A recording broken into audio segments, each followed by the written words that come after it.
We're live. Yeah, we got a few people there. Not too high. There, I'm down. Let's get everything going here. Okay. There we are. Oh, well, we're like way over. What? Okay.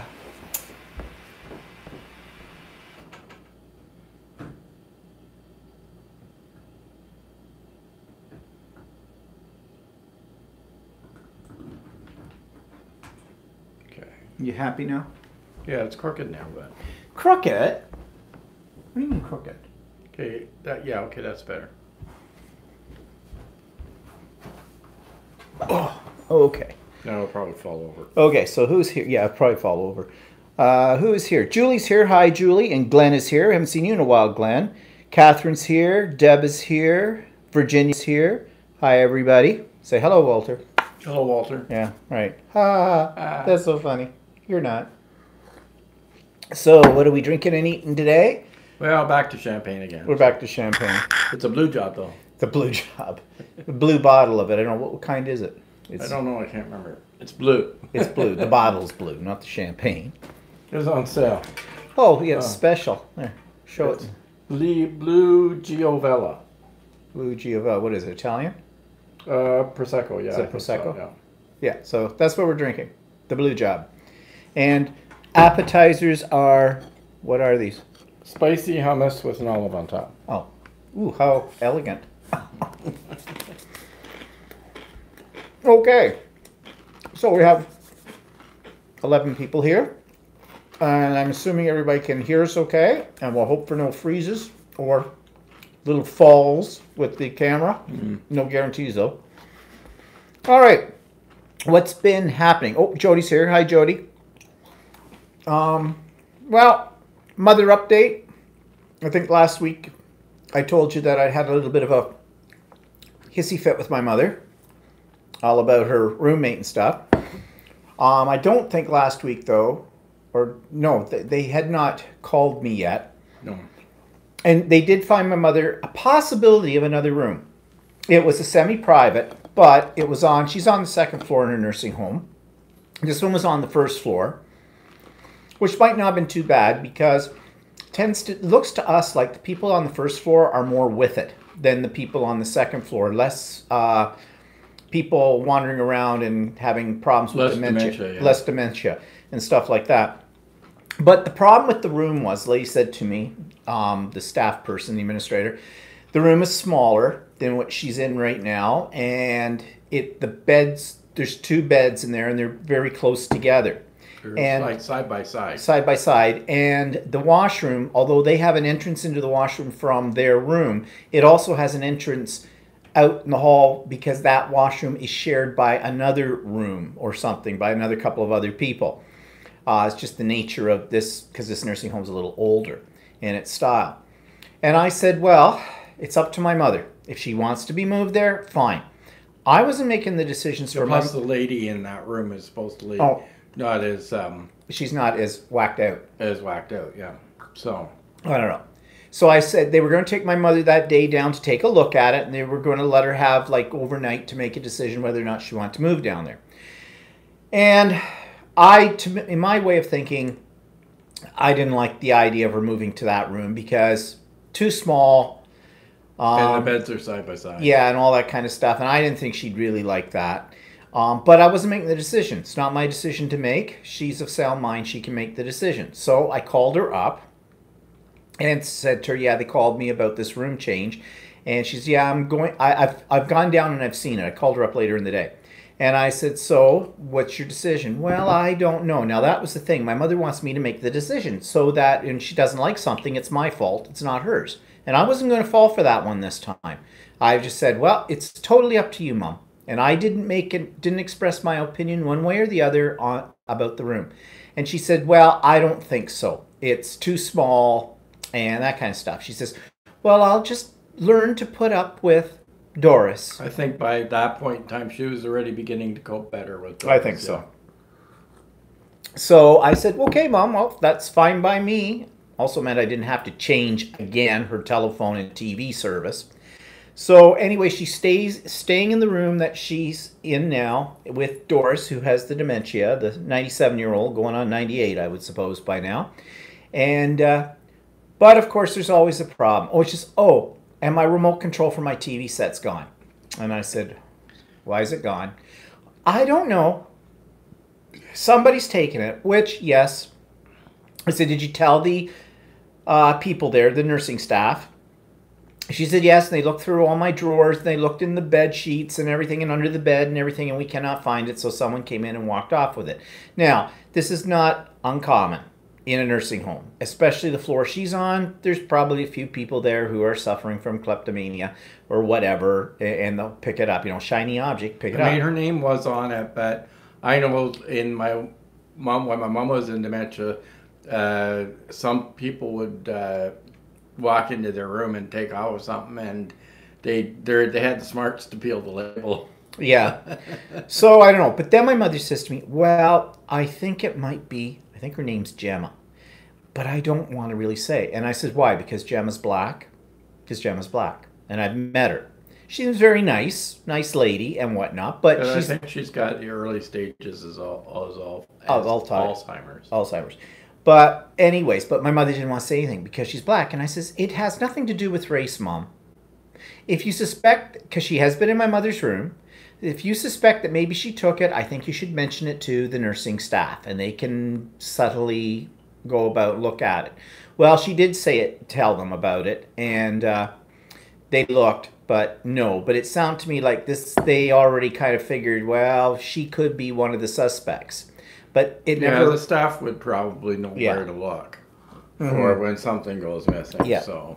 But then I also said, and it could be somebody who's taken it, decided they take it and they throw it away.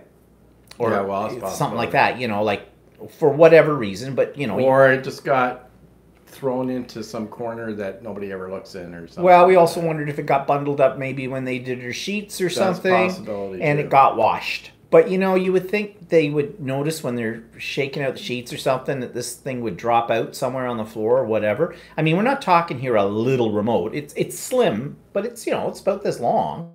Yeah. For it. So anyway, said, well, I'll see if I can get you a Universal or whatever. Well, I called Bell. That was the provider of her TV and her phone service. And actually, I went online first, and you can get a new one for $30. So I thought, well, while I'm on there, I'll order two, because who knows, this next one could go walking too. So I get through and I fill out all their forms and everything, the credit card information, whatnot.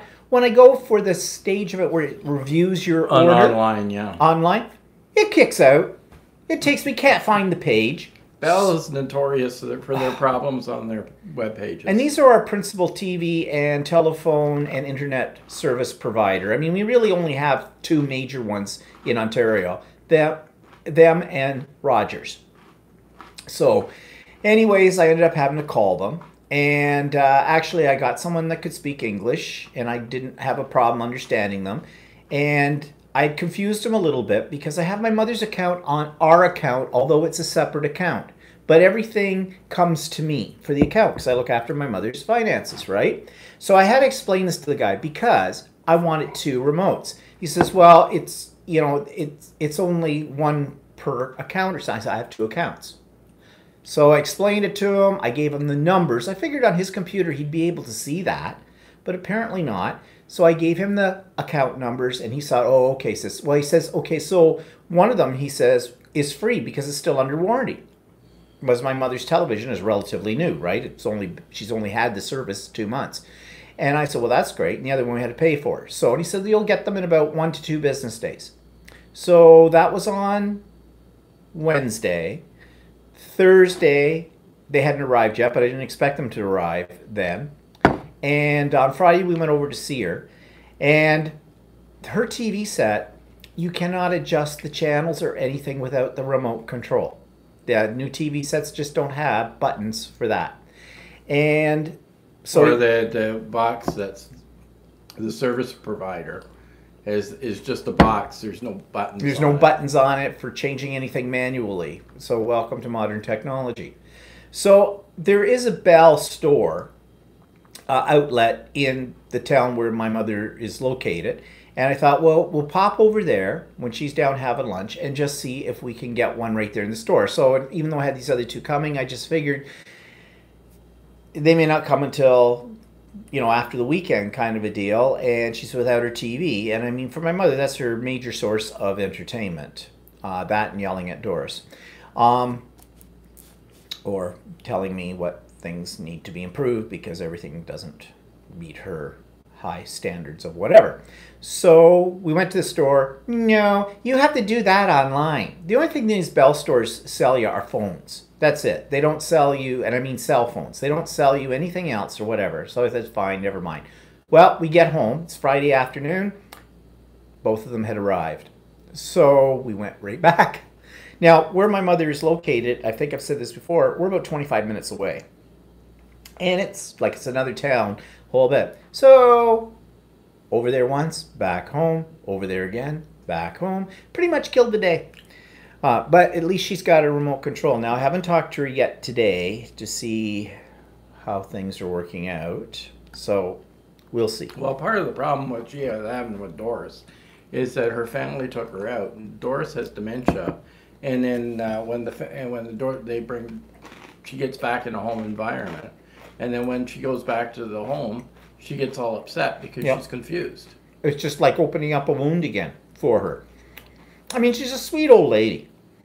Because we talked to her there. Yeah. But she's 97 with dementia. So whatever. So my mother will just have to put up and shut up. Because there isn't any other move for her. So later next week, we have the big post-entry meeting that they have about 6 to 8 weeks after they've been put there. And I've made a list of things I want to talk to them about. Not so much that they're problems that I expect an immediate fix to, and are also things that I'm sure they're already aware of, but I don't think it can hurt for me to just mention my concern. And one of them is this theft business. Can't have nice things. So, anyways, yeah, she's doing fine. But I'm looking forward, we're both looking forward to our Florida trip, which happens in a week and a half's time. We leave. Hopefully we can get through the border. With the U.S. shutdown, the border security people. Oh, God, I never thought of that. Oh, shit. Who knows? Anyways, so that's what's coming up. So who else has joined us? We'll just take a look. Glenn had a little trouble at first connecting. I guess you're okay now. Luna is here. Mel's here. Hi, Mel. And Sydney's here. Hi, Sydney. Cindy. And yeah, so, anyways, that's my mother. Yeah, moving on. Coming up on the vlog, I have a lot of stuff on the vlog tomorrow. I have a lot of stuff to show you, a lot of things to tell you, and I'm starting on 2 new series on there. If you watch my vlog, you'll know that I had mentioned a week or 2 ago that I'm pretty much done with what's in my drawers segment. Don't raise your eyebrows at that. I'm talking about my drawers. What's in my drawers? What's in your drawers? Oh, never mind. I've seen it. And I was doing a one on inspiration. Well, I'm out of inspiration. So I'm doing 2 new segments. One, I'm going to do my history and evolution of crafting, starting with how I started scrapbooking. I'm going to show you some of my very first works in that video. And as the weeks go on, I'm going to talk a little bit more about scrapbooking to start with, and how it evolved, and how the industry has evolved around that too, and how that affected me and whatnot. That sounds good. Yeah. Oh, good. Oh, mark on the wall. Got approval. Well, you drunk already? Well, you just inhaled 1 glass right there, yeah. Right back. And the other segment is going to be a series. I'm going back to my roots to make some journals. And I'm going to show you how I'm making a journal. I'm going through my old stash of paper, Graphic 45 to be specific, because I have all kinds of... I used to collect Graphic 45 paper, and I never took them out of the packages, and I love Graphic 45 paper. It's time to break the seal and start using this crap up. So that's what I'm going to do, and that'll be over several weeks. You'll see the evolution of my album. So I'm kind of excited about the fact that I've put these in, and I hope you'll enjoy that too. I know that I've gotten away from the crafting since I started quilt making. So I'm trying to, this year I'm going to try to bring some of my old crafting stuff, like make a physical, mental commitment to do more mixed media, that kind of stuff, along with the quilting as well. So that's what's coming up. Speaking of quilting, yesterday we did sort of a day trip in the area to visit some quilt stores. And there's a little place north of us called Millbrook, northeast of us kind of thing. Just a tiny little hamlet. But I'd heard good things about the scrapbooking, or not scrapbooking, the quilt store they had there. And actually it was a cute little store. Not a huge inventory. But the lady who runs it, I was talking to her, she seems very nice. Prices on her fabrics were a little bit more than we usually pay. What were they, $18 a meter? $18 to $20. 18 to 20, which I'm used to paying 14 at Ultimate Sewing. She's still got the best prices around. But I bought some fabric there. I bought some patterns for a couple of things that I'm interested in. And up the street from this little store, there was another sewing store, but they primarily sold long arm machines, plus they were a brother dealer. So they had the brother sewing machines and embroidery machines. They did sell fabric, but the fabric was limited. They sold what's called wide back fabric. It's 108 inches. It's meant for backing quilts, so you don't necessarily have to piece your back together, like, because the material isn't large enough for it. And they had Glide thread? Glide thread, yeah. Yeah, which I have heard of, and it's got a good reputation. And I thought of buying a couple of spools to try, but then I got thinking, but I don't know what colors to buy, because I didn't have anything specific for that. And of course, you know, we're big Floriani guys. So yeah, I don't know if it's any advantage to you to get glide thread anyway. Not only that, it may not work as well on your machine. It might not. Works well with Floriani's. Yeah, so if it's not broke, don't fix it.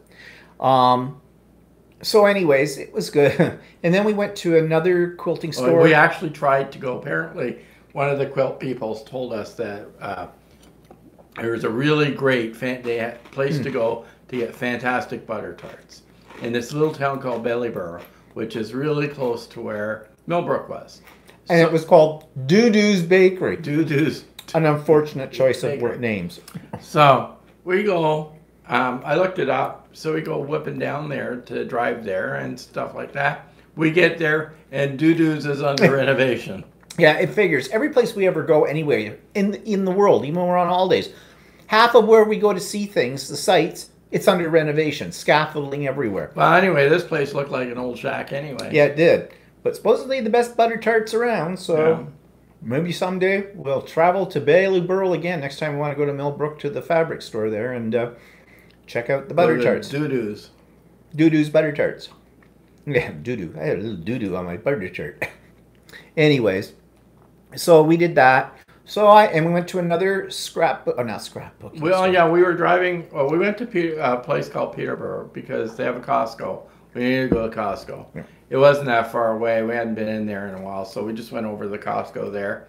Then we decided we were going to go to another quilt store that was a little ways away in Uxbridge. But then on our way down towards Uxbridge, we stopped through another little hamlet called Bethany. And Bethany had a quilt store. Yeah, we're right on the main route. There's a quilt store. Says, do you want to go in there? Yeah. In we went. It was not bad in there. They had a lot more inventory than at Millbrook. But they were $20 a meter. But their fabric prices were quite high. And they seem to specialize in a lot of wool, too. Hand-dyed wool and stuff like that. Mm-hmm. Now, I do know that that's really trendy right now to make quilts out of the hand-dyed wool. I don't know what it's like to work with, but it's expensive, too. Not only that, is it washable? Yeah. Because some wools aren't very washable. They don't wash well. Well, I'm pretty much, I don't know for sure, actually. When I think about it, maybe... Because like it used to be a wool sweater into the washing machine. Oh, yeah, and it would come out child size. Yes, and matted. But I don't know. I'm sure it must be somewhat washable because you're making quilts.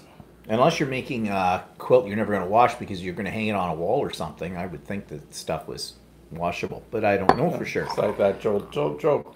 Where does virgin wool come from? Ugly sheep. Everybody knows that.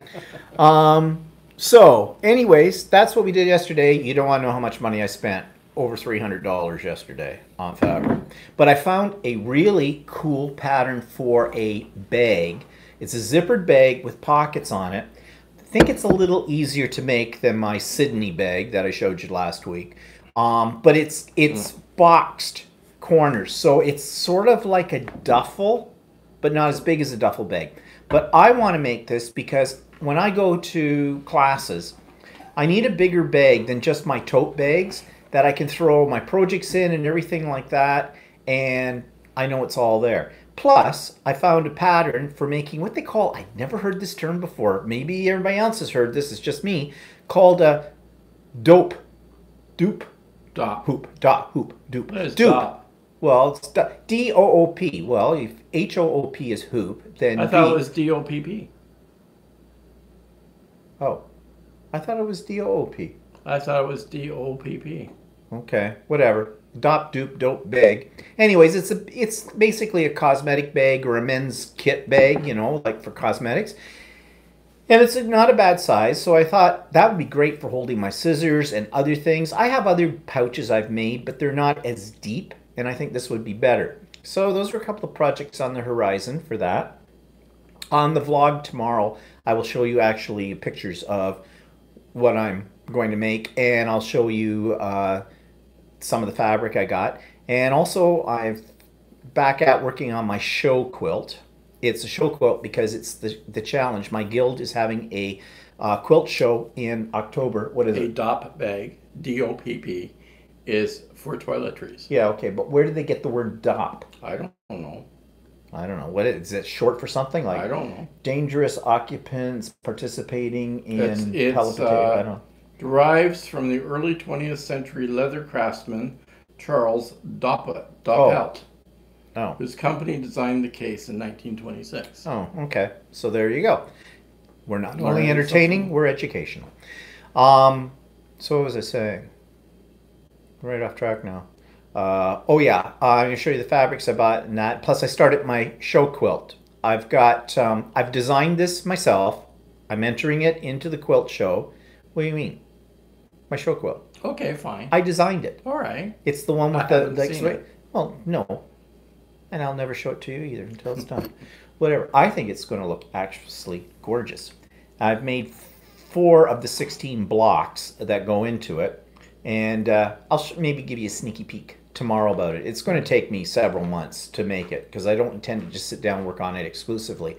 I think I'm at the stage in my quilting career right now where I'm going to have UFOs, unfinished objects. So, enough about that. Let's just see who's here. Let's see what people are saying. Back up. Oh, Chuck's here. Hi, Chuck and Phyllis. I think I said hello to Phyllis. Oh, no, I didn't. Hi, Phyllis. And Phyllis says, try my hand at stamp carving. I tried that. Didn't have a lot of luck. Julie Fathay Bolzer, if you watch her vlogs, she does wonderful stamp carving, and she does some really neat things with turning the positions of them to get these really abstract patterns and stuff. I tried it, and all I ended up with is like pretty much gouging myself with the tools. I have the tools for it, and I've still got some of the blocks and stuff. Maybe that's something I should give another try to. But good luck with that. Chuck says, interesting new segments on old crafting mixed media. Yeah. Just down here. Oh, Audrey's here. Hi, Audrey. Oh, Luch is here. Hi, Luch.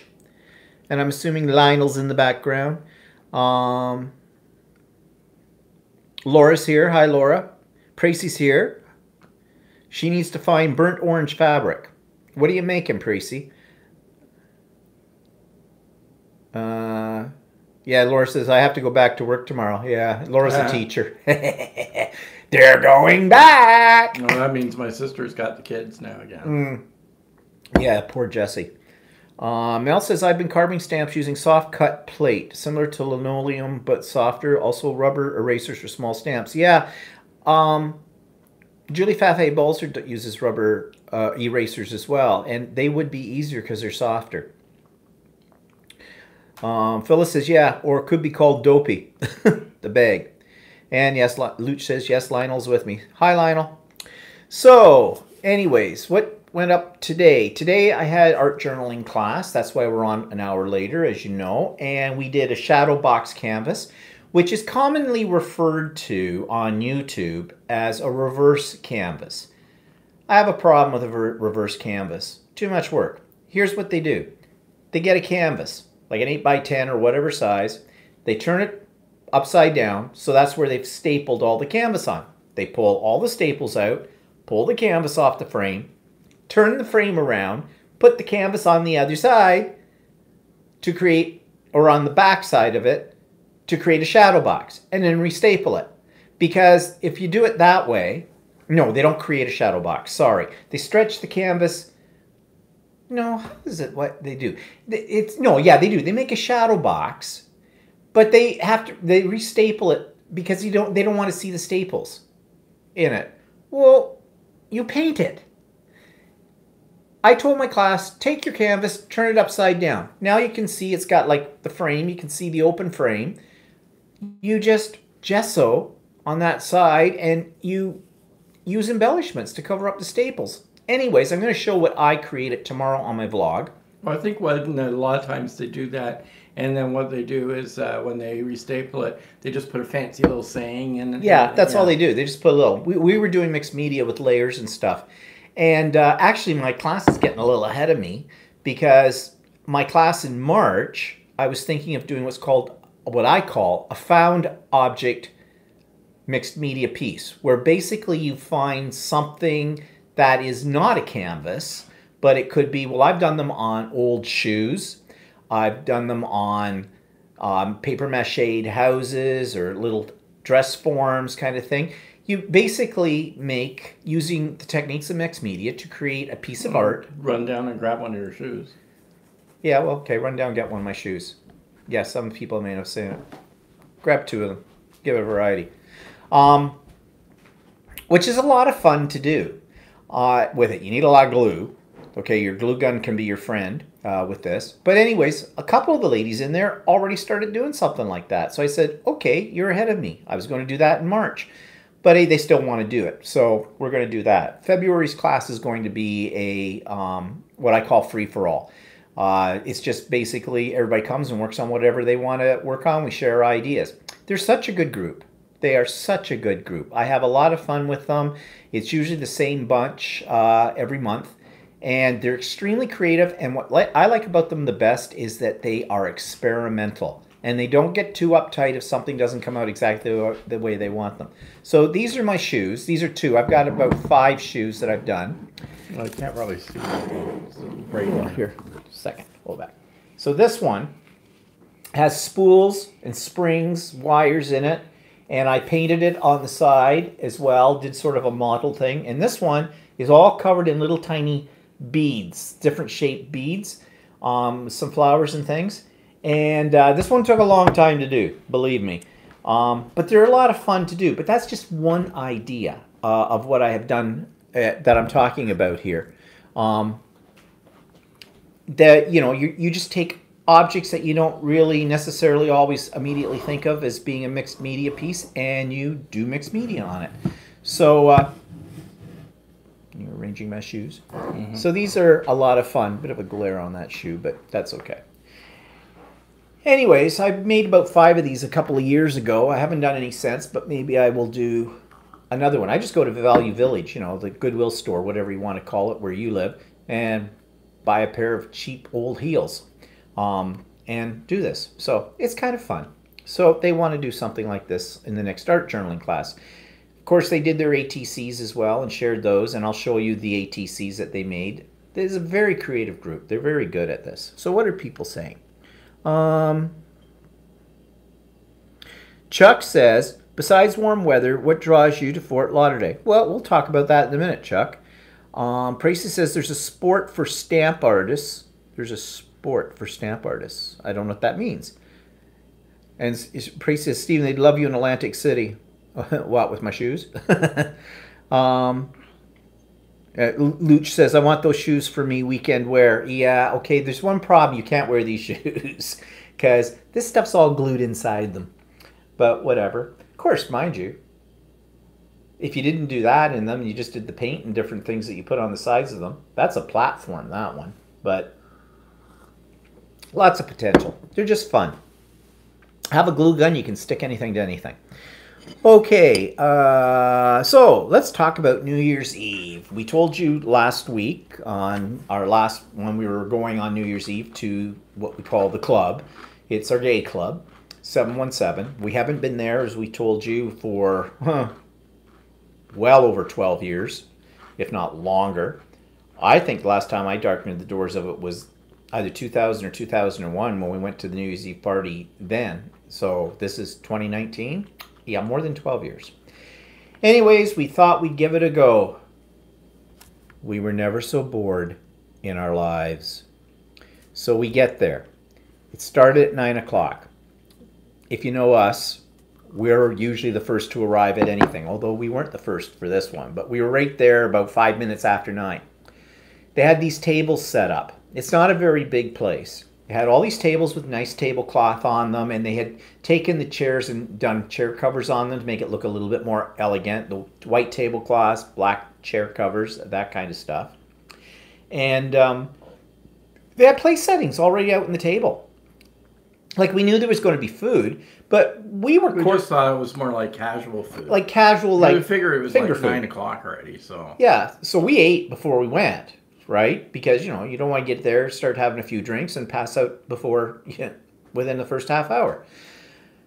Well, they started the food at about 9:30 or so, and you grabbed your plate off your table, and you went up, and it was buffet style. And that was fine.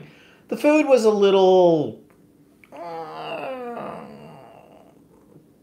well, they did their best, okay? There were some unusual things in there. There was something in a sauce. I think the sauce was cream of mushroom soup. And I thought they were meatballs until I pulled a couple out, put them on my plate, and realized the meatballs were discs, meat discs. They weren't hamburger. They were sausage meat. And like it tasted okay. It tasted okay. It was a little different. Like I think a bunch of them must have gotten together and tried to do the food on their own. Yeah, I think that's how they did it. So...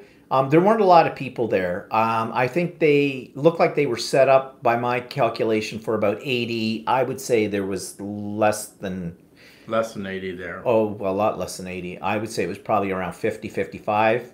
I don't even know if it was that high. Because the table we sat at, set for 8, and there was just you and I, and then the two dykes came in and pulled up about 4 chairs apiece. But, yeah, I did say that. And, well, we ate, and they were playing this god-awful music during the whole time you're eating. It was not very party moody-like. And it was very, I don't know. It wasn't really good dinner music. No, either. It wasn't. It was just weird stuff. Anyways, people finished eating. Of course, they had a bar. It was a pay bar. And... you know, like we were being very cautious about how much we had to drink because original plan was to take a taxi there. However, it's a long ways from our house in terms of how much a taxi will charge you. And that night, getting a taxi in our area might not be all that easy. There's Uber, but Uber wants to charge you a surcharge, and it can be a lot of money. Because Uber is just infamous for gouging people on the surplus charges they'll have when it's like high prime time for something. So we said we'd only have a couple of drinks and that's it. And that's all we did have. So we're sitting there and we're basically looking at our watch and going, oh, it's 10:25. I mean, you feel kind of obligated to be there at midnight, right? And yeah, they didn't put on the dance music until after New Year, after midnight. Finally, midnight arrived. They had come around and gave everybody a glass of champagne, and we got little party favors and things like that. Then they had a countdown on a big screen, which the disc jockey couldn't coordinate his stuff with, and so we had 2 countdowns. One was ahead of the other one. So, bing, bang, Happy New Year, kiss, kiss, hug, hug, blah, blah, and we went home. And I didn't even drop my glass slipper as we ran out the door in case we turned into pumpkins. Actually, we weren't the ones going to turn into pumpkins. I think the rest of them were going to turn into pumpkins. So, bottom line is, not again. Boring. Not worth the effort. Would have had more fun staying at home and watching Rockin' New Year's Eve and the ball drop in New York City on TV and drinking champagne at home. Plus, Whatever. we didn't really know a lot of people No. there. And the people that we did know had a reserved table. Yeah, And they were and special. They were sort of semi-ignoring us. So Yeah, well, we don't travel in the right circles. We don't travel in any circles, basically. So it was like they passed pleasantries, but that was so about we it. just sort of decided to. Well, we had enough. I said we all a quarter after 10. I said I wish we had stayed home. Yeah. But you don't know these things till you try it, and now we know what we're not missing with all of that.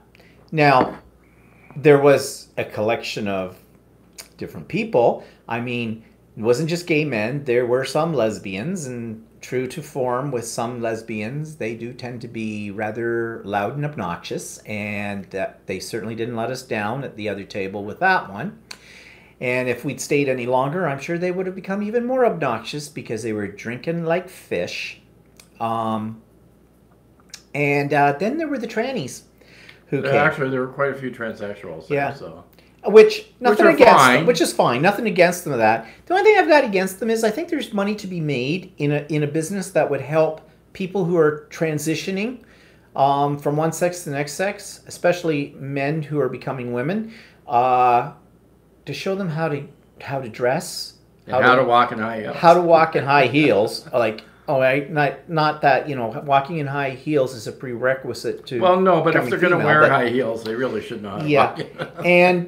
and how to do their makeup, because they look like guys with a bad wig on their head and a really outdated outfit on. So Yeah, like I mean, in some ways, I kind of feel not sorry for them, but I'm just kind of feel that there's something they could do to make them, if they want to transition to become a woman, they can do something to make themselves look a little bit more what they call passable, yeah, right? Like not quite so obvious that they're actually. I mean, I mean that maybe sounds negative too, saying passable. Like who are we to judge? No, As long as they're happy, that's all that matters. That's true. But one thing that was kind of funny is after the two lesbians that were sort of sitting at our table had gobbled down their food, they were smokers, so they were going out constantly to have a cigarette or whatever from the bar. Well, a latecomer arrived, which was a transgender, and he, big man, tall, Very tall. big hands. And that's the other thing about transgendered men, like, Especially people that are in a large frame body, yeah, they kind of stick out. yeah, they do. Wild hair. She went over and got some food. Asked her, could she sit there? Said, sure, there was a couple of lesbians sitting there, but I don't think they're coming back. But, well, I'll move if they come back. And I said, okay, fine. Sat down, had his plate heaped up, her plate heaped up. One of the people working there that night, one of the members of the board, came over and says, so how's everything, like with the food? And it goes, there's a ladylike move. So, whatever. But, I mean, yeah, as long as they're happy, that's all that matters. I've got nothing against them or anything like that at all. I'm not going to pretend I understand it completely, but, it isn't for me to necessarily understand. It's just for me to not accept. It's for me to support. To say, look, to each his own. If it makes you Well, happy, actually, it's not great harming that us. they were so- able to come to a place Yeah, really. and enjoy themselves for New Year's Eve. Mm-hmm. Because I'm sure that there's because they are in the situation they're in, might not be able to go to like a regular club or something like that and feel comfortable. Yeah, comfortable. So At least yeah. they can go there and feel comfortable. Yeah. So that was fine. Anyways, it was a bust that weekend or that night. So I said to Walter, maybe we should do some planning this year well in advance and figure out what we're going to do at Christmas and New Year's again, because I don't like being here. The only problem is it's I know the everything. most expensive I know time it's to most travel. expensive time of the year to travel. So I don't know. Damned if you do, damned if you don't. I don't know. Maybe find some people and say, come for dinner on New Year's Eve or something. But then we know other people who don't show up at those things at all because they are the kind of people who already learned and say, nah, they'd rather be at home and not go out. So what are people saying? Let's see. Mel's talking about books with Phyllis, about stamping, I guess, or about stamp making. And Luch says, yes, party at your place next year. Sure, Luch. No problem. Phyllis says, I follow a YouTuber that lives in Tel Aviv. She makes mixed media, things out of almost nothing. Look her up. Nwat Art. Okay, I will look this one up, Phyllis. And she makes lots of her own stamps. Her name is pronounced like No Eat. Oh, No Eat Art. Okay. Tracy says, people who go clubbing are of a certain personality, and I've never been that person. I'd rather be home on my computer. True, but we weren't really clubbing. I mean, it's called Club 717, but the crowd tends to be a little older, like in our age range. Some older, some a little younger. Yeah, there were no young people there. There were no real young people there. I would say the average age was probably 45. Or if not older. Or more, or in their 50s, kind of a deal. And Phyllis says, if they had the money that Bruce Jenner has, they'd look a bit better. There was a TV show covering this about married men turning trans and also get the wife's opinion. Yeah, you know, I suppose it all comes down to body image and the whole bit, which, you know, for women in the modern day and age, just like regular women, that's a big pressure. Well, transsexuals have a problem. They have a height problem, especially men changing to women. They usually have a height problem. And usually the other way around for women transitioning to men. Yeah. Because they usually are much smaller in stature. Yeah. And then they become men. But the ones, the women who transition to men, though, oftentimes look better as men than the men who are transitioning to women look. Which maybe that's because... Well, maybe also it's really not uncommon for women to wear masculine clothes. Yeah. Right, and have a cropped haircut and everything else. Yeah, well, that's what I mean. I think... Whereas you get a large-framed man who happens to look very masculine, right?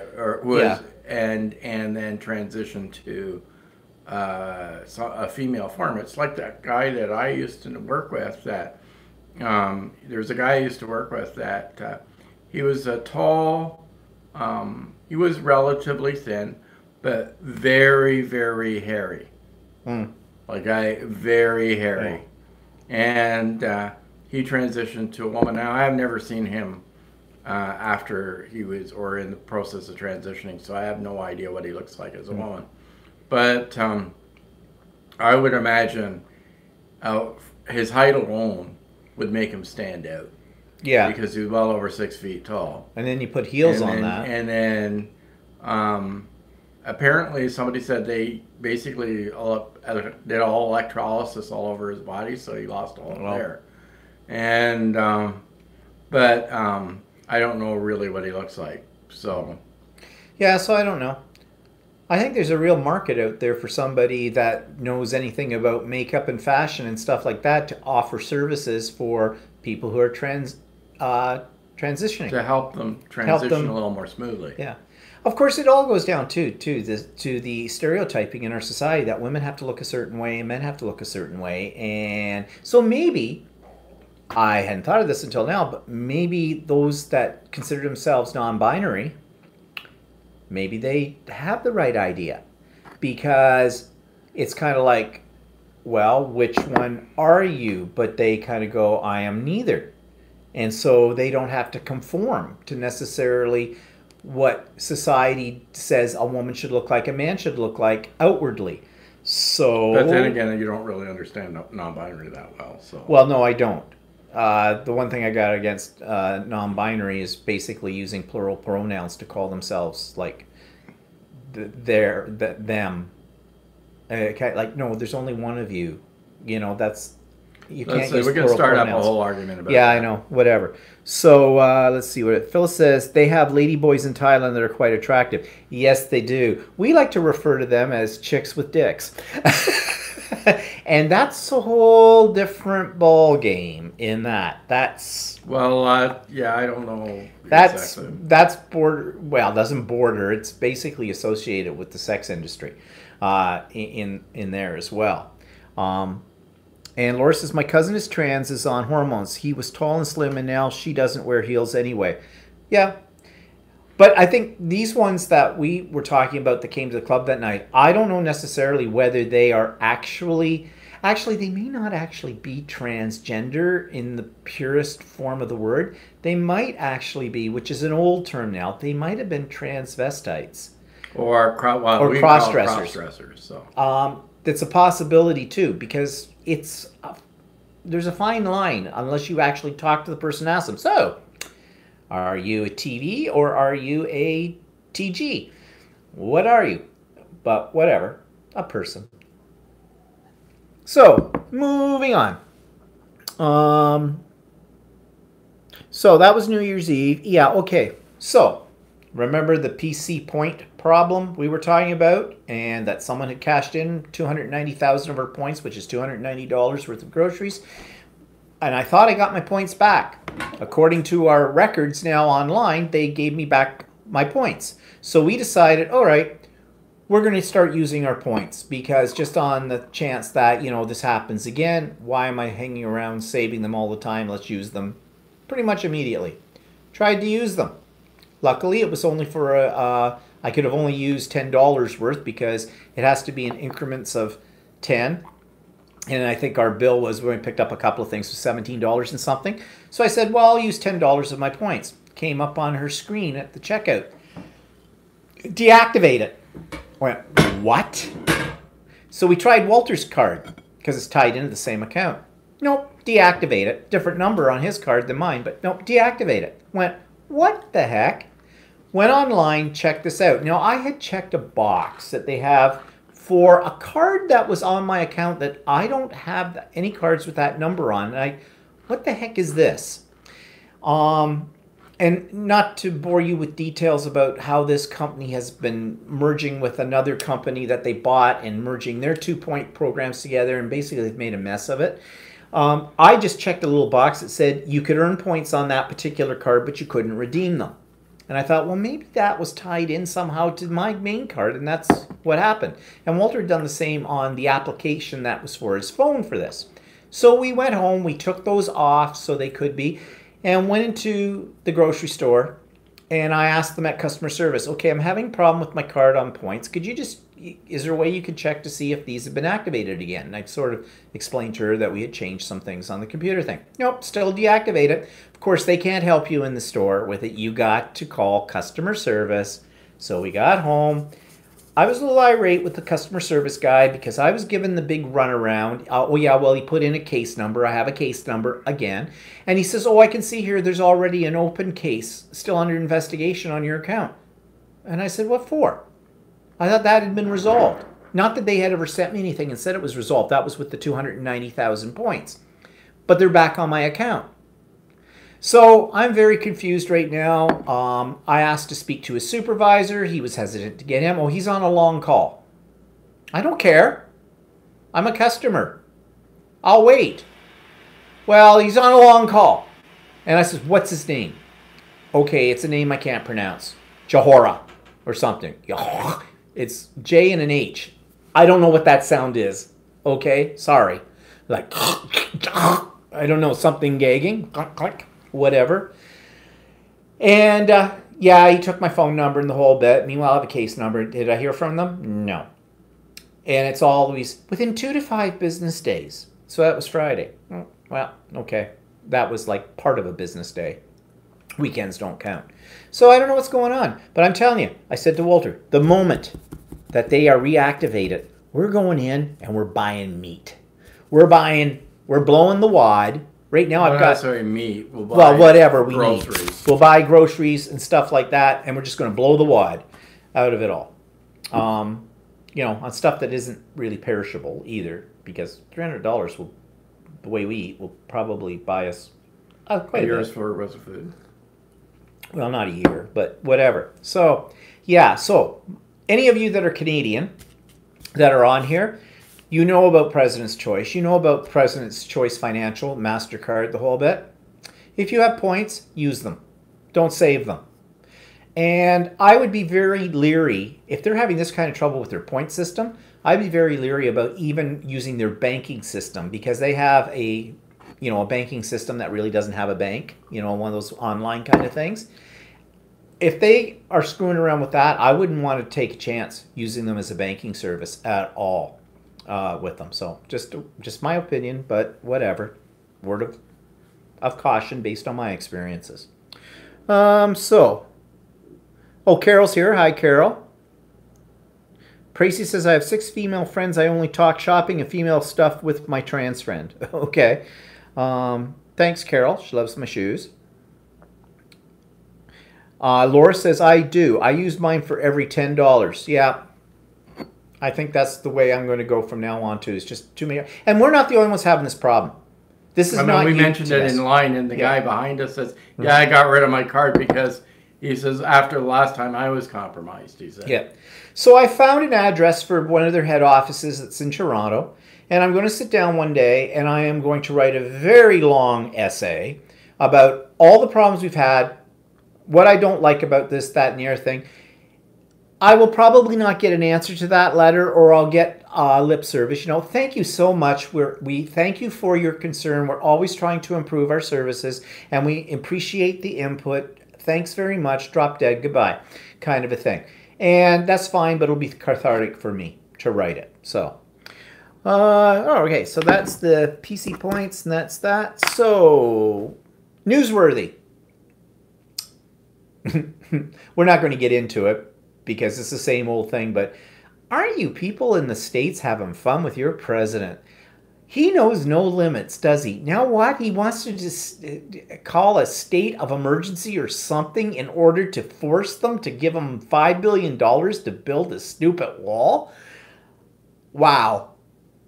Now, our idiot in Ontario, Ford, he's been laying low over the last couple of weeks. Hasn't been anything too controversial come up about him However, our gas prices have gone down lately. Oh, yeah. And that's mainly due to the market.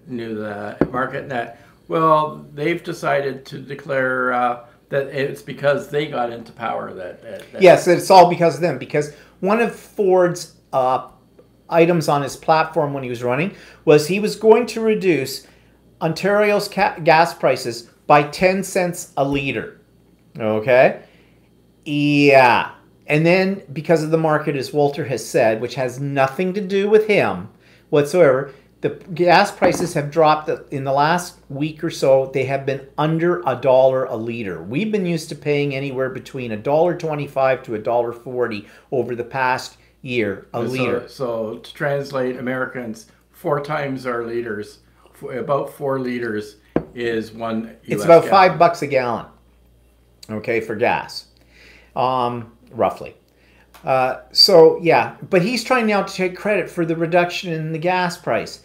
Well, no, he had nothing to do with it. They didn't do it. And our gas price, a lot of it has to do with provincial and federal taxes on it.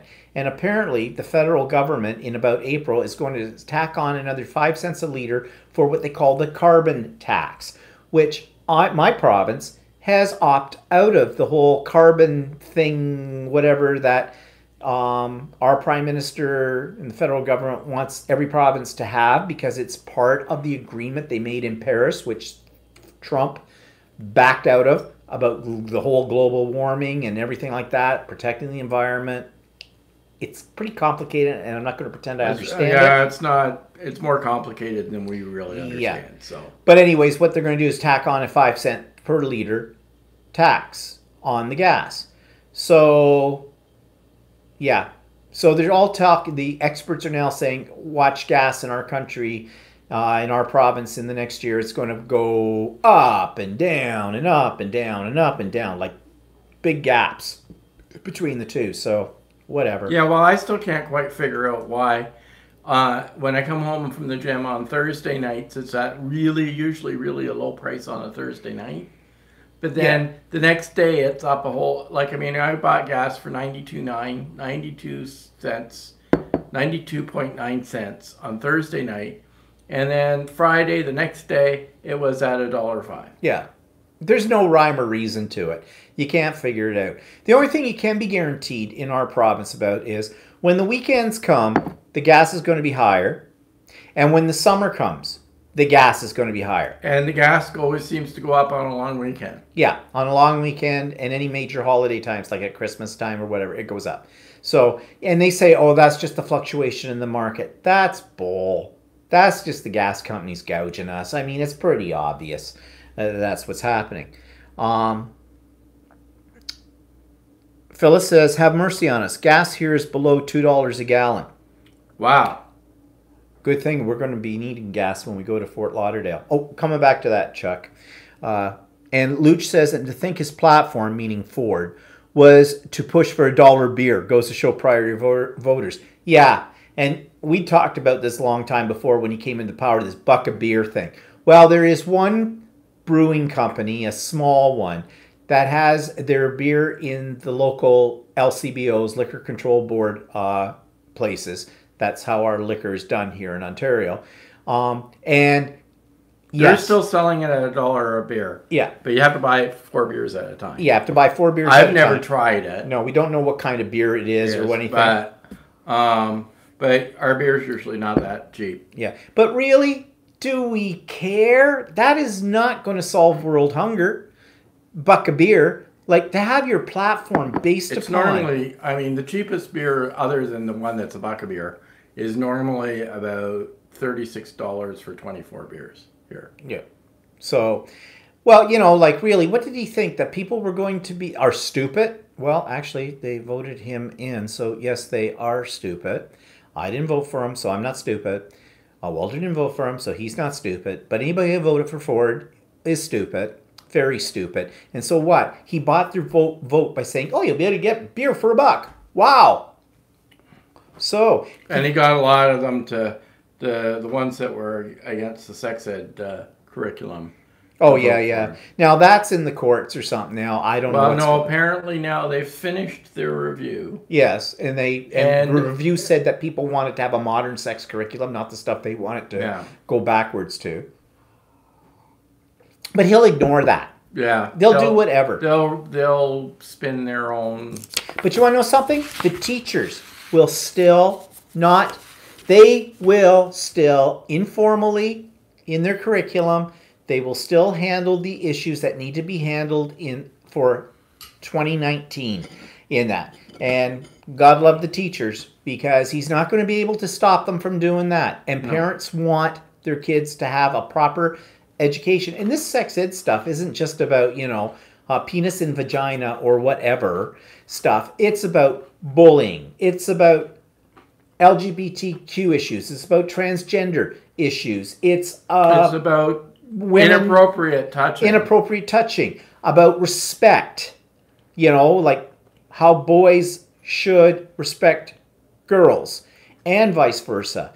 No means no, and about sexually transmitted diseases and birth control and all those other kind of things, which they are not getting at home, and a lot of parents aren't equipped to do it. And was it sexting or?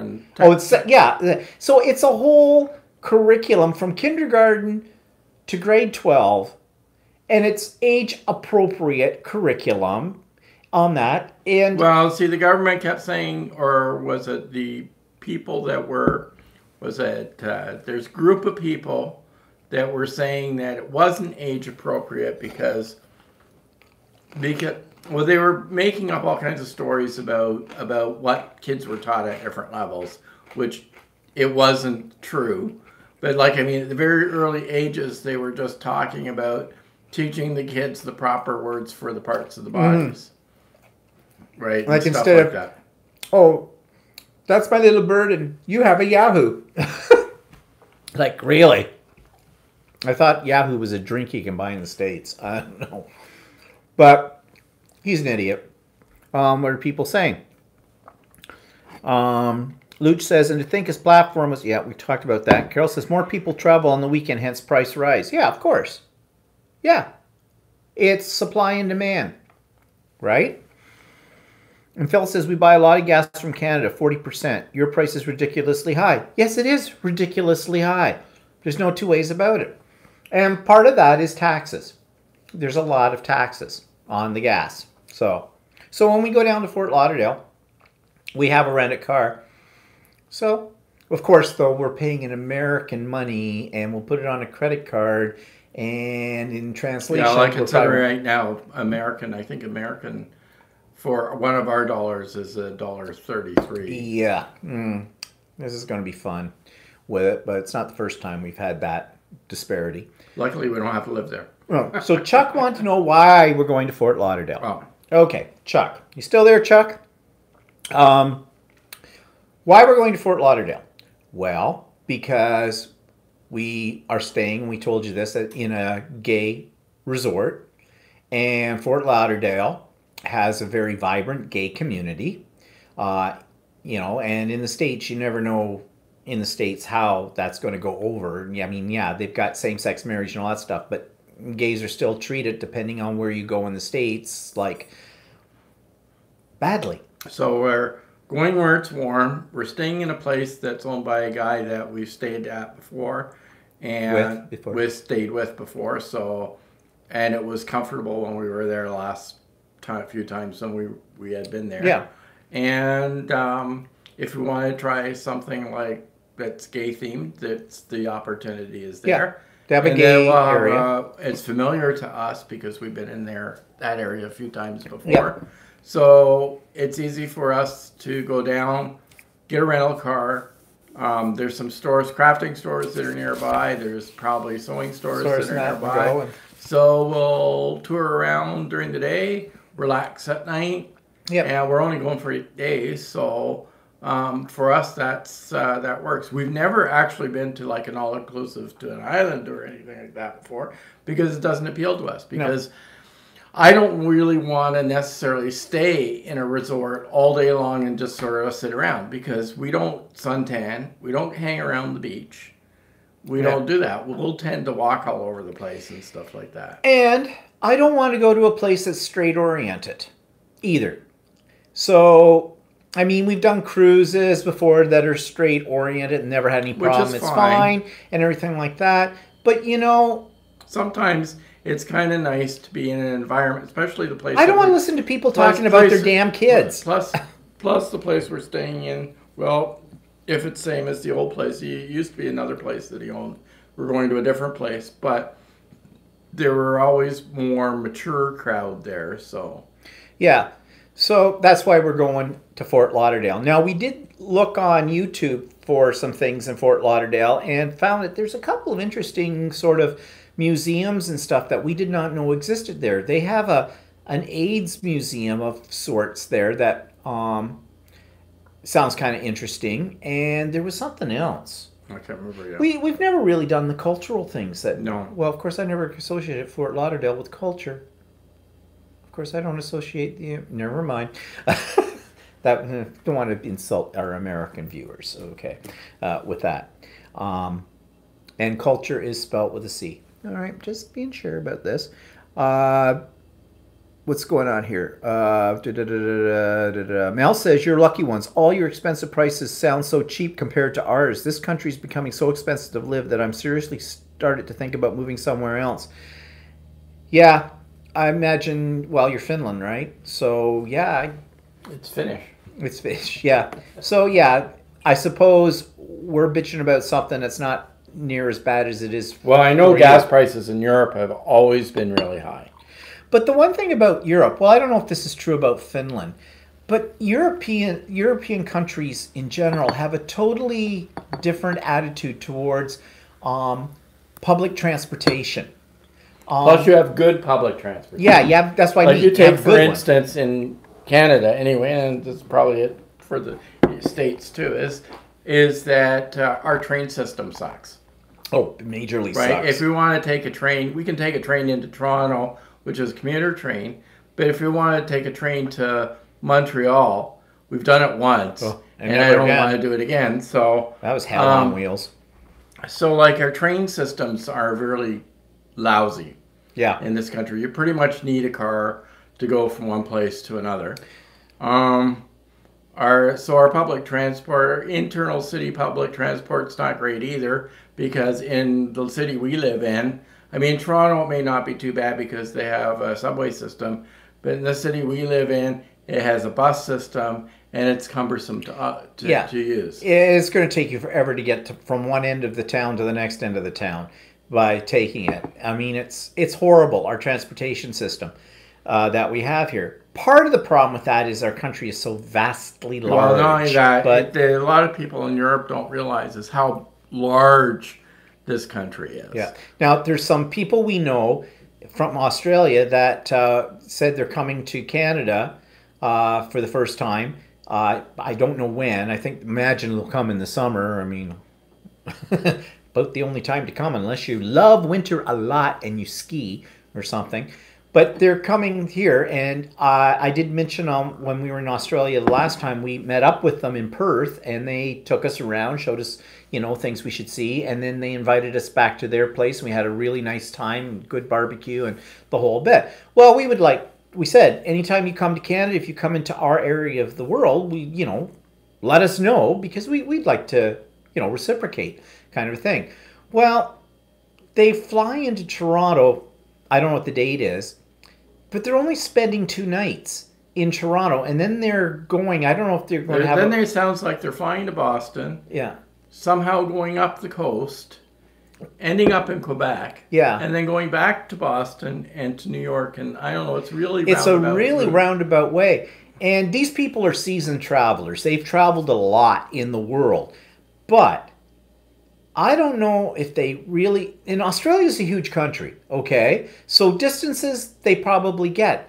But what they're doing, I don't know how that works out for them. So I don't know if we're going to get an opportunity to meet up with them or not, because I'm assuming that they might be staying right at the airport for 2 nights. Well, the airport in Toronto is quite a ways from central downtown Toronto, and to get there it's not easy. There is a train now. There is a train of sorts that you can get on and go to and whatever. So I don't know.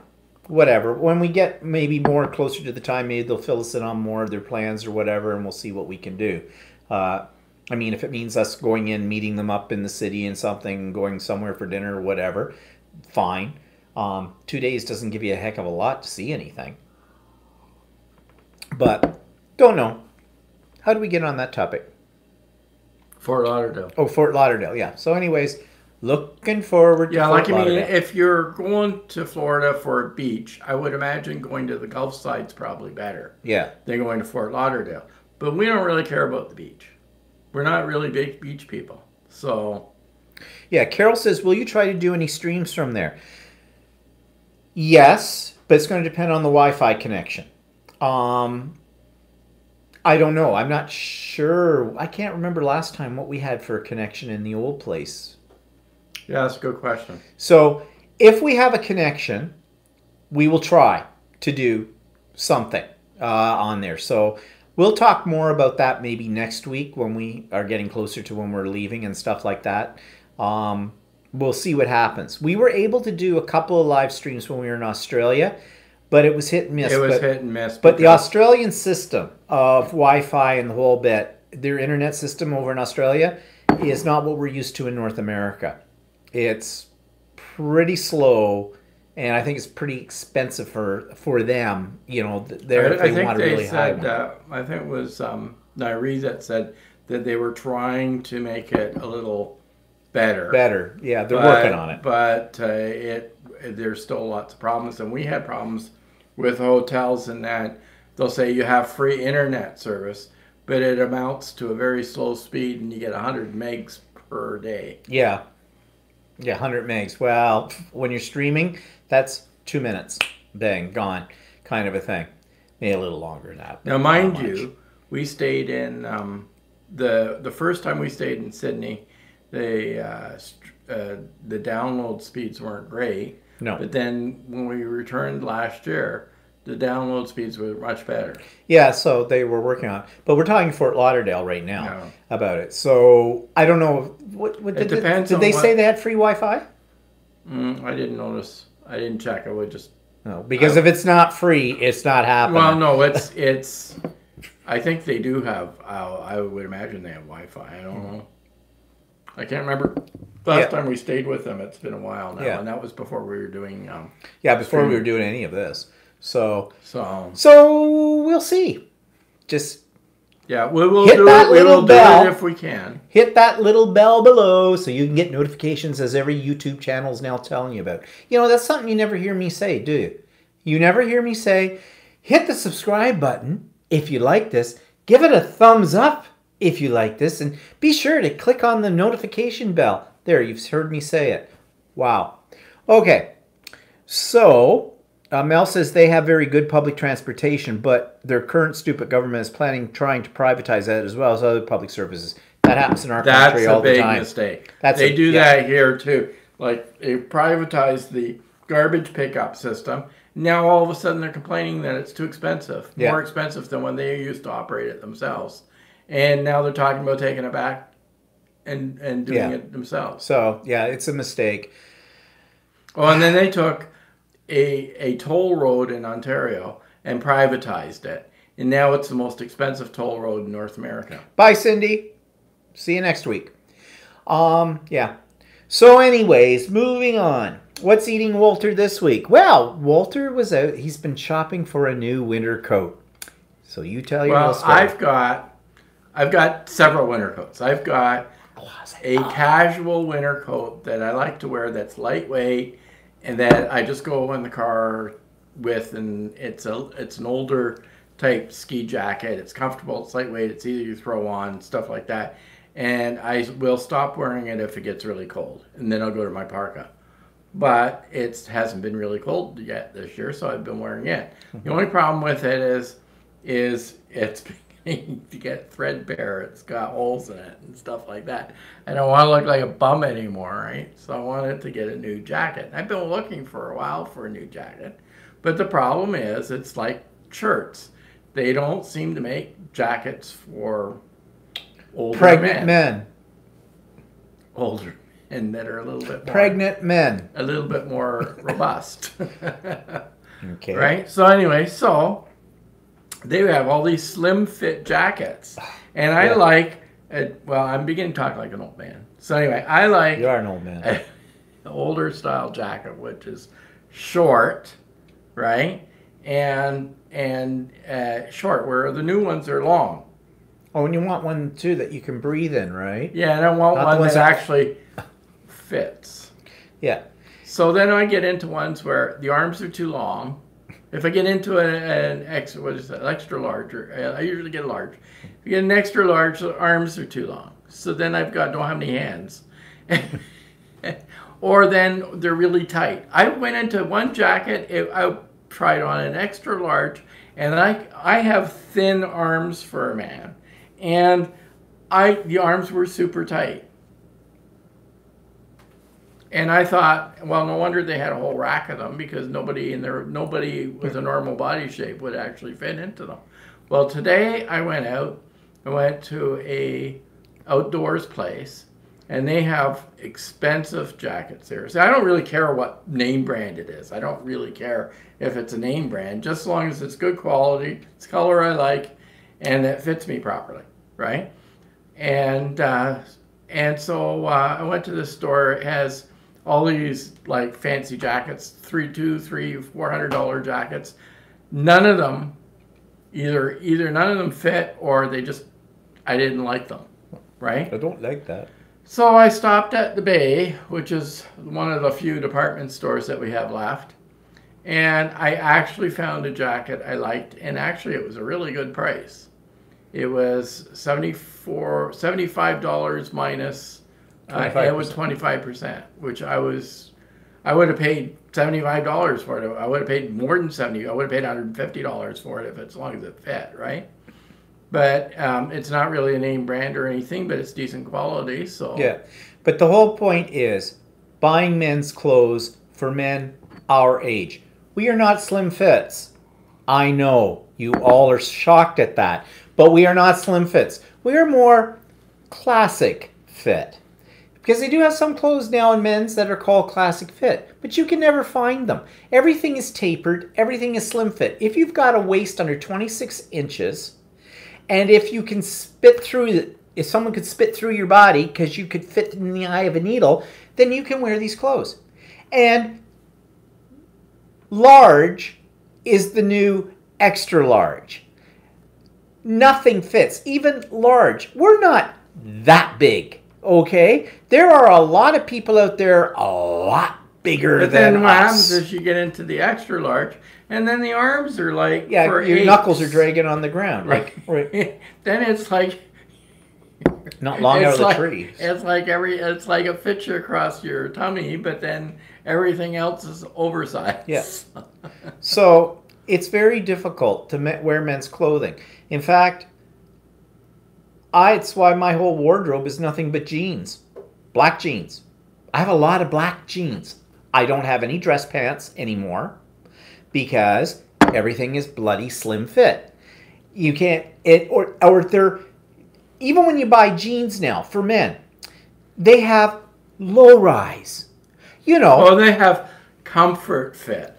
Yeah, or Flex Tech, they call it. Actually, I go for the Flex Tech because there's a bit of stretch in them, and you can always use a little bit of stretch, you know what I mean? But they have these ones that they call low riders. They hang low on your hips. Not good, because they fall off me. Because, well, just because they do.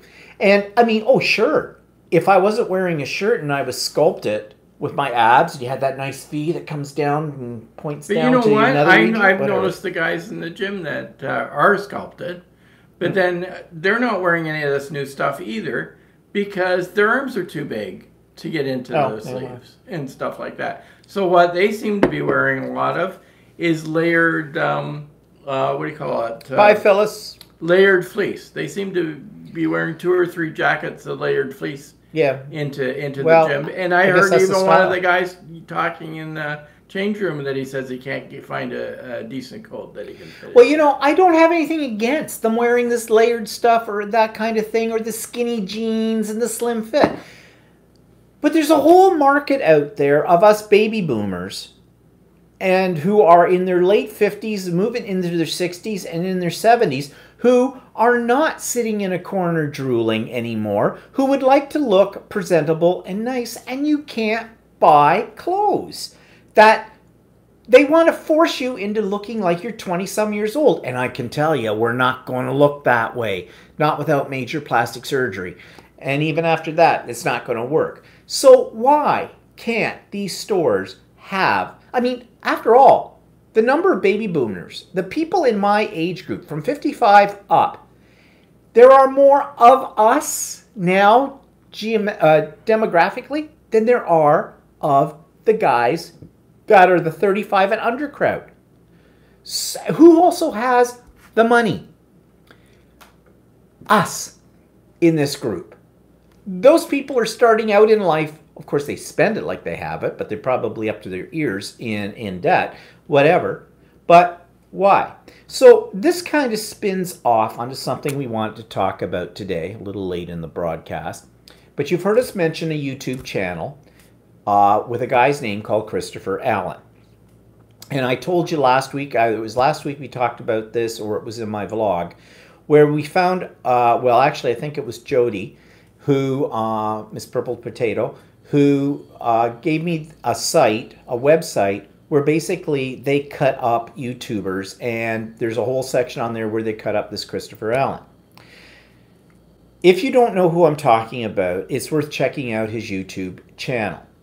He and his partner, husband, whatever he is, they live in Rochester, New York, have a nice house. He's all about, he channels it on his, or he titles it on his YouTube channel as a luxury lifestyle kind of thing.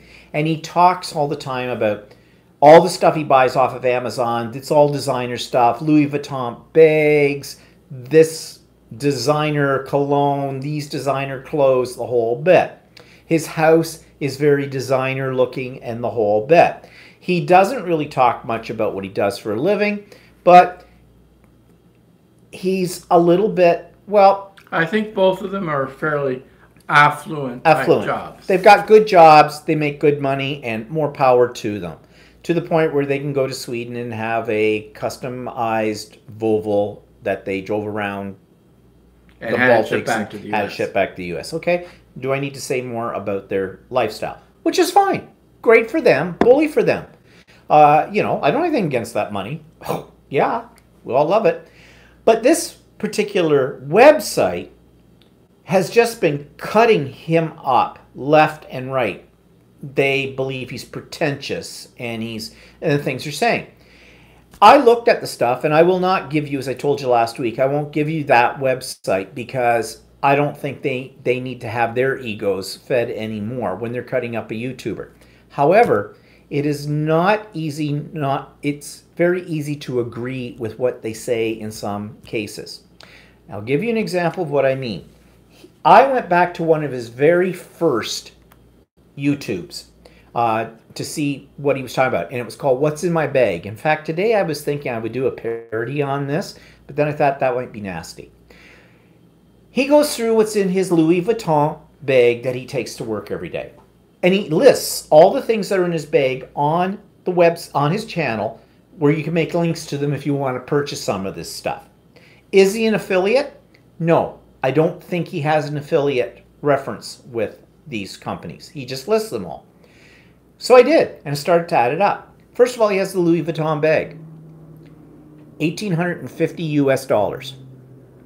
That's what he uses to carry his crap to work in, okay? In that Louis Vuitton bag, he has a number of items. He has 3 planners for different things. The covers, these are just the covers for the planners. So, you know, the notebook he bought separately to put in them and whatever in there, range from $55 to $75 a piece, all Louis Vuitton. No, 55, 550. Oh, sorry. $350 to $550. Yeah, sorry. Yeah, for the covers. He has lip balm and sunscreen in there. The lip balm comes from Sephora, and he had a couple of other things to keep him moisturized. And yeah, because what guy during a day doesn't need to go, oh my God, it's 10:30, I'm drying out, I'll be back. I have to throw on something. Like, talk about gay. Really? Those are $55 to $65 for a bloody chapstick, okay? Sunglasses. Those ones I couldn't find the price on the exact pair because that link didn't work, but I did go to the site where he bought them from. There's Celine sunglasses or something. I don't know if they're named after Celine Dion or whatever. She's Canadian. Anyways, $500 for those. He carries his MacBook Pro. Well, you know how much those suckers are. What are we talking? 4,000 to 5,000 for one of those, and I'm sure it has all the whistles and bells. He has a pen holder because he likes to do journaling in his planners, and he does the bullets, and you know how it's all very popular right now. I know. To do all the colors and everything like that. He posts that it's a luxury lifestyle and all this other stuff. But how many people can really, I don't know of people that are on here. I mean, I certainly can't. How many people can afford an $1,800 bag plus all $500-600, probably $5,000 worth of accessories in one bag? But to continue this for a second before we jump into what you're leading up to, is that he had this case with all these different pens in it. I couldn't find the exact case because it said he got it from Amazon. But I saw comparable cases on Amazon for it. We're talking $200 for one of them. Actually, I really liked the case. I thought that would be really handy, but I won't pay $200 for one.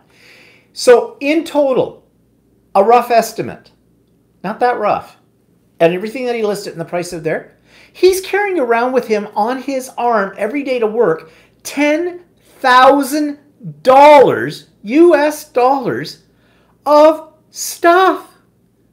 Holy crap. And that's just a small dent in what he has in his house, what he buys all the time. Now I'm thinking, you've got one hell of a fantastic high-paying job. But Walter did some research.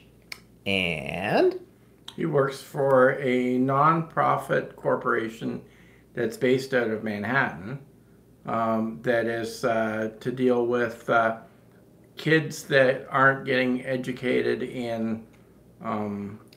It's got a really funny mission statement, which actually sounds like BS, quite frankly, but something to do with making sure education is equitable and available to all students equally. Which I don't understand how that's going to work. How they do that. I mean, yes, the philosophy is really good, but how do you put that into motion? I don't know. But that's all we know about that. Okay. But, you know, it doesn't sound funny that you work for a not-for-profit organization, a non-profit organization, and yet you have all this money or you have all this debt. I don't know which. Now, what am I leading up to here? Okay, it's fine. I don't hold that against him. What I do hold against him, though, is that through Christmas vlogmases that he had, he was talking about, and he always ends his vlogs the same way, you know, be kind to others because kindness is free, so give it to everyone, or something like this. And he had this kindness advent calendar thing he was doing, acts of kindness. Like one day, as an example, buy someone in the line behind you a coffee. He's in a Starbucks. So he bought someone a coffee. This does not solve world hunger. They may be very kind, but the people that are standing in line at Starbucks, getting the triple latte skinny thing with foam on the top or whatever, those at $5 to $6 or $7 for a cup of coffee, I don't think they need your charity. If you really want to do an act of kindness, why don't you buy a coffee for the poor homeless guy sitting on the street freezing to death? Or give him a few bucks. That, to me, is an act of kindness. Giving someone that has first world problems this kind of kindness is not charity, or is not even worth your effort. And he had other things like that, too. But he makes it sound like he's such a nice person. Okay, again, I could be on the side of the haters, and I don't want to be on the side of the haters because, and let's shift this direction right now before you think I'm cutting up Christopher Allen. I watch his videos. I enjoy his videos. Why? Because they're over the top. I want to see what he's buying off of Amazon. I want to see the Louis Vuitton bags, and I want to go in my mind, it must be nice. So that's why I watch him, okay? It's a form of sick entertainment for me. But I'm not going to cut him up any further than I've already done. If you don't like what somebody's doing as a YouTuber on a YouTube channel, you don't have to watch it. But you also don't have any right to sit there and anonymously cut somebody up. YouTubers, and I talked about this in one of my vlogs, YouTubers, like us, are putting ourselves out there. We're trusting that the people who watch us on a regular basis are watching us because there is something that appeals to them. Are we perfect? No, not at all. I know we have said things in the past on here that have upset people. Not my problem. If you don't like what we say, you don't have to watch. YouTubers get comments and criticism all the time, but that's the price you pay as a YouTuber creator. You start talking about things in this kind of forum, in any form of social media, you've set yourself up for people to criticize. And I said in my last vlog that there's a difference between negative criticism and constructive criticism. I've had people on my own vlog channel and on this one say some things that are hurtful. They're not constructive. They're just whatever. And you want to know something? You have to be like a duck and it has to go right off your back. Okay? You can't get overly uptight and upset about it. I know some YouTubers get really upset when they get a thumbs down on a video. I've had thumbs down on some videos. And yes, there's a spark when you see that thumbs down for a moment that gets you. Who wouldn't it get to? Someone's criticizing you by putting a thumbs down. But then I get over it really quick because I go, there could be a multiple of reasons why they did a thumb down. It might have been one thing that I said on something they didn't agree with, but they didn't express themselves in the comments to explain that. It's okay. Whatever. It's not going to make me run off, grab my dolls, go home and cry kind of a thing. over it. But when you've purposely set up a website where a whole bunch of trolls, because that's what they are, get their jollies from cutting up people that are out there on YouTube, putting it out, and for whatever their reasons are for doing that, and there's a multitude of reasons why people do YouTube channels, that's not right. But that's the way our modern society has gone, hasn't it? Same thing happens on Facebook, same thing happens on Instagram, and all the other social media out there. You put yourself out, you become vulnerable. Don't become vulnerable. Just ignore it. Whatever. If people don't like you, they don't have to watch you. Simple as that. I've had some negative comments that I have deleted before. Only a few. And actually, now I don't care. Someone writes a negative comment, I leave it. Let other people judge whatever they want. I'm not here to live up to other people's expectations. Now that's easier said than done. But you know what I mean. So, back to Christopher Allen. He also name drops people who have in the K like 200, 300, 400,000 viewers. Some people on that website have criticized this because they're saying he's riding on their coattails. Maybe. But his site is not monetized. It was at the very beginning, but for some reason it's not anymore. So he's basically, and he doesn't have any affiliate links, from what I can see, and those are ways people can make money on YouTube. So he's really not doing his YouTube videos necessarily to make money directly. Maybe there's some spin-off because of what he does, maybe whatever. I don't know, that he makes a little bit of money from. I think he does it because it's an ego thing. All right? And you can accuse every YouTuber out there of doing YouTube. You could accuse us of this doing as an ego thing. We think you're so in love with us that you just can't miss an episode. Look, right now we've got 20 people actively viewing us on here. Now we have a lot of lurkers. And yes, I am monetized. Just got paid at Christmas time. After 4 months, I earned $115.36. Am I doing it for the money? No. Why do I monetize it then? I just want to see what I could make out of it. I mean, $115 is chump change. Okay, basically I blow that when I go in and buy a couple of meters of fabric. So, you know, we don't do it for that reason. We do it because this is a hobby. We kind of enjoy it. It's kind of fun. It's social for us. So, anyways, I just thought I'd bring that up. I was going to do a parody of what's in my bag. I was going to bring up one of my bland bags, throw in a pen, a Bic pen, a Staples line, a sticky note pad, and a whole bit, and go, ooh, bag. The value of this bag? $20. Oh, can you afford it? Oh, look, this pen, it's a Bic. It is so fine. I love writing with them. And they're like expensive, $2.99, whatever. But then I thought, no, the sarcasm would probably be lost on a lot of people because you had to see his videos about what's in his bag to get it. So anyways, why was I talking about this? Oh. Well, it's because it's under my YouTube thing. And it's just because YouTube is YouTube. And I don't know. If you do a YouTube video, you're putting yourself out there. And people should be kind. But if they have something to say that may not necessarily go along with what you're saying, actually, you know what they should be doing is, instead of making these nasty comments behind his back, they should be making it to his face. And he does admit in one of his videos that he was bullied in high school. He was really heavy then and stuff like that. And I have a feeling that he does a lot of this because it helps him with his sense of self-esteem. Okay?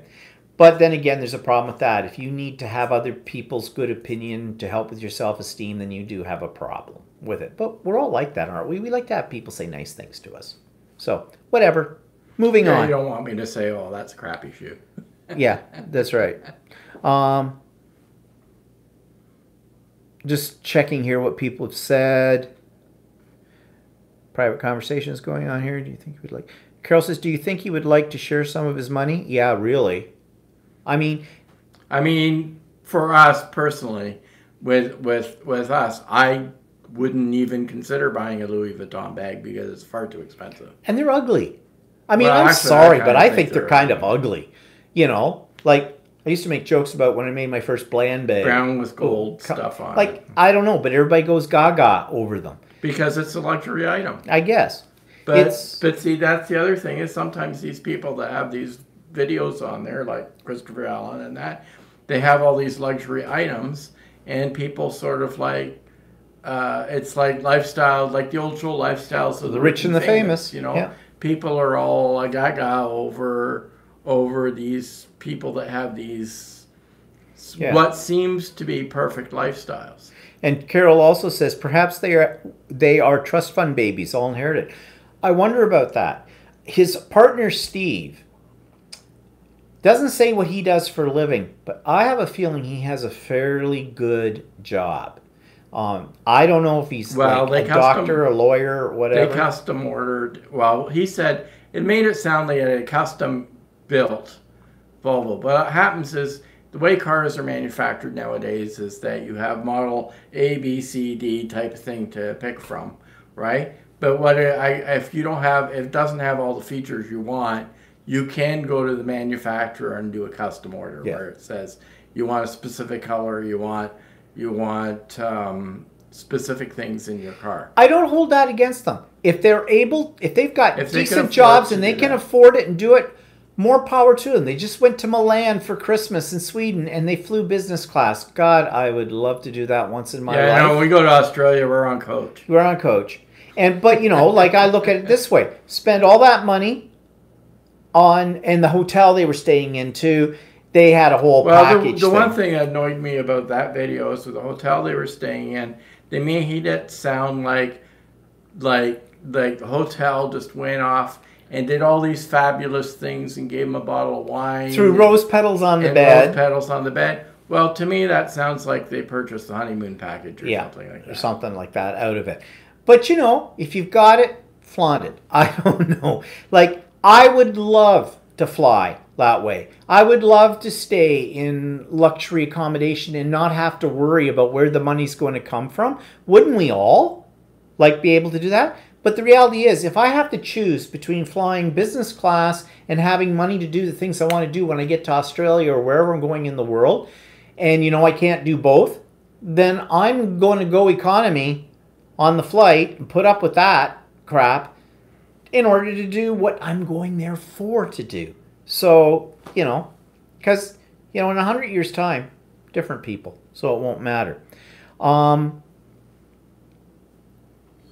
Lanier says, we have women who bring their LV, Louis Vuitton, and so much expensive makeup to work, it makes me gag. Who are you trying to impress? Yeah, true.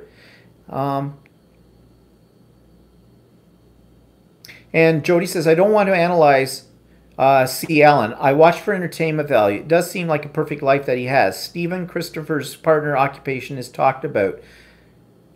Oh, it is? I haven't caught one of the videos where they've said exactly what it is that he does. But what does he do, Jody? Do you know? But I'm just curious. But yeah, I watch it for the same reason you do, Jody. It's just, he hooked me, kind of a thing. In fact, right now I'm probably going through Christopher Allen withdrawal because he hasn't posted anything since they went to Milan. They posted the one video and there's been nothing since. Well, of course, probably because they can't. Because who knows what the connections are like where he is and that kind of stuff. And everything. So I'm kind of looking forward to when they return and he starts vlogging again. Again, just to sit there and, wow, that must be the life. But do I envy him? No. Am I jealous? Yeah, a little bit. I'll admit it. Yeah, I would like to have at least the money that he is trying to suggest they might have. Yeah, that would be nice. Who wouldn't? I mean, we got to be an idiot not to want that kind of thing because that's just human nature. But I'm happy with the life I've got. I've got a good life. I'm comfortable. We travel a lot. We travel. We do what we want. We don't travel first class, but we do travel. We travel. We do what we want to do. We don't owe anybody any money. We're not in debt. We have a comfortable home. Yes, it's not the lifestyle of the rich and the famous, but it could be a lot worse. It's not a piece of cardboard over top of our head in the middle of the street in a storm, kind of a thing. So, yeah, I've nothing to complain about with it. And I'm not going to waste my energy worried about what people who have more money than I have, what they're going to do, because that just puts you into depression. Who needs that? No, move on. Well, actually, the Louis Vuitton bags and stuff, I mean, I look at it as I wouldn't spend money on it. Yeah. Jody says, talk about and revealed on site. His partner's well grounded. She says, nope, it's not on the video. Stephen is an attorney, and that's why his bag is kind of beat up leather like most attorneys. I suspected that that's what he was, that he was probably a lawyer with it. And great. He went to school to do that. It's hard work, the whole bit. I had a brief moment in my life where I thought I might want to be a lawyer. It's about this big. And I got over that one real fast. But yeah, so more power to him. Great. Go for it. Okay, this is going on a while and we haven't frozen up, so that's an amazing thing. What are we watching on TV? The Orville started again. I don't know if some of the Americans or some of the ones in Europe probably don't know what I'm talking about, but it's a parody of Star Trek. It's a series, and actually it's pretty good, I think, because it's done by Seth MacFarlane. And he's the guy who did Family Guy and a whole bunch of other ones. And those are usually they're funny, but they're stupid. This is actually a real mixture between some comedy, but a lot of serious issues, too, that he does in sort of a comic way, but it's a more subtle comedy. It's hard to describe, but I quite like it. And they've done a really good job of making it not look, in my opinion, cheesy. But whatever.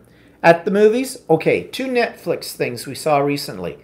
One is got the guy, Jason, I'm not sure how to say his last name, Momoa or Momo. He's the guy who plays Aquaman.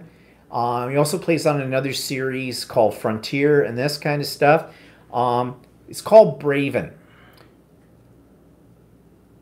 I don't know if I'd recommend it if it had been at the show. But on Netflix, it's pretty good time, an amusing time waster with a lot of action, brutal action into it and the whole bit, but it's pretty good.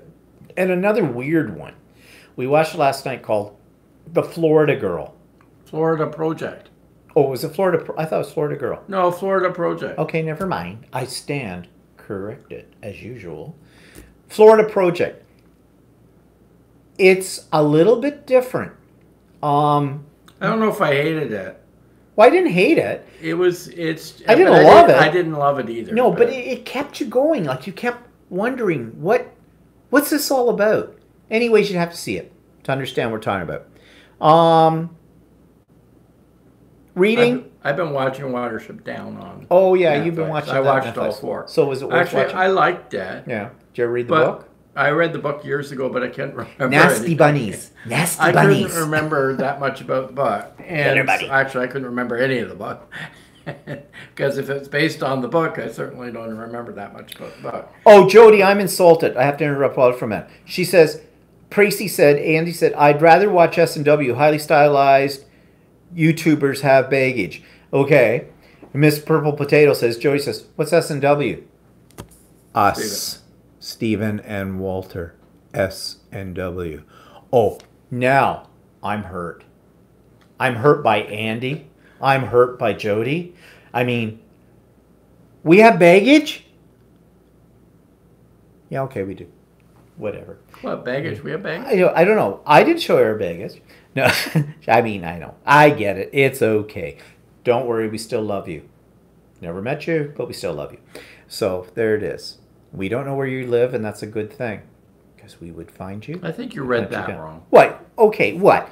Then it says, don't, oh, Jody said, okay, maybe I gotta back up here. Okay. Sudi Q said, personally, I'd rather spend my money on photography equipment. Okay, Jody said, don't compare yourself. We love you just the way you are, way you and Walter are. Thank you, Jody. Tracy says, I'd rather watch S&W. Highly stylized YouTubers have baggage. Oh, okay. You're right. Yeah. I read it wrong. I apologize. I'm so sorry. Oops. Highly stylized YouTubers have baggage. Yeah. Yeah. He actually, back to Christopher Allen again, he actually links to this couple. I forget what it was called, but they have like 200, 300,000 subscribers. Yeah, and they went out and bought a customized Aston Martin car. They had a whole video on. And the guy in it Was cute. He's hot. Wow. Yeah. Saw him, she's pretty good looking too. saw him with his shirt off. Yeah. And they did that on purpose. Obviously. And he's one that can wear the low rise jeans, believe me, because he's sculpted. You know what I mean? You get that V thing happening. Whatever. Okay. Be still my heart.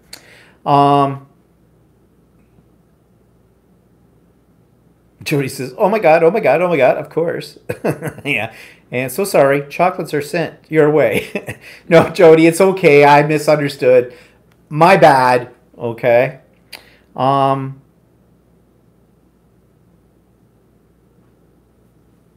it says, oh, I'm Andy. It wasn't me. Sorry. I have my cheat sheet of your names. I never look at it. Okay. Anyways. All right. So what am I reading? Okay. You know, I told you about that weird book I was reading called Subhuman, Hollow Earth Theory, Aliens, things like that. Well, I finished that book and it kind of left you hanging at the end of it. So didn't you know they have a sequel? It's called Forsaken. So I'm reading that right now. Is it a really good book, like deep in the whole bit? No. But it's a really mindless read with, you know, blood, guts, gore, and some aliens thrown in and some archaeological Indiana Jones kind of stuff in it. And, you know, every now and then I really like that kind of book because I spent 31 years as a teacher thinking, I'm overthinking. Okay? Just don't want to do that anymore. No, just give me something to keep me entertained. Okay, so what's coming up? Well, Ultimate Sewing, our local fabric store, is having their big open house next Saturday, which is when they have, you know, the whole thing about classes, which we probably aren't going to be taking that many because we're being interrupted by our trips and that, but we will check that out. So that's coming up. I don't know if we're going to go down and sit there and beat off the women. Well, we're going to have to. Do we get our email the night before? Yeah, we'll get it the night before. We'll and look we can through see if there's anything worthwhile on the list. Yeah, and then go for it. And oh yeah, and I've already mentioned I've got the meeting this week coming up about my mom. You know, the progress report or whatever they want to call it, their post-entry review or something like that. So there's something to look forward to. Cleaning lady comes this week. Yay. It's been a month because we gave her Christmas off with it because actually... Yeah, there's our luxury lifestyle. There it is. We have a cleaning lady. Yeah, every other week she comes, costs us $120. But, you know, I have better things to do in my life than clean my house. So... And we still clean. We still clean, yeah. We don't... Like, she's got a pretty easy job when she comes in here. Because things look like they've already been cleaned when they come in because we clean up for the cleaning lady. Well, we clean up most days. And when I say we, I mean I clean up after Walter. Like, yeah, right. Yeah, well, you destroy a kitchen anytime you're cleaning. But that's okay. As long as you're cooking for me, I'll put up with that mess. Tracy loves cleaning. Good for you. You want a job? You want to come over? Yeah. And she says, I never thought I'd say that. I don't hate it, but I don't absolutely love it. It's not like...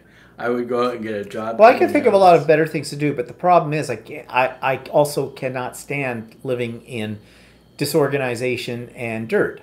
So it's like we went to see Dame Edna years ago. Oh yeah. And he throws out jokes to the audience and centers out this one lady and says, "What do you do for a living?" She says, "I'm retired." And he says, "Well. So what are you retired from?" She says, "Homemaking." He goes, "Well, what is it? You live in a pigsty now?" No. That's pretty good. Anyways, he's hilarious. Okay, so I think that's it. And this is longer than we usually do, but good thing we never froze and the iPad did not fall off the counter. So... Yeah. Yeah, okay. So before, we're going to cut our thing now off because stopping your head. So we'll be on next week, regular time, 4 o'clock. My vlog tomorrow, Lots of goodies on the vlog, some new segments. So I hope you'll tune in. And we'll see everybody next Sunday. And yeah, have a really good week. Bye-bye for now. Bye-bye. Say goodbye, Walter. Goodbye, Walter. Goodbye, Walter.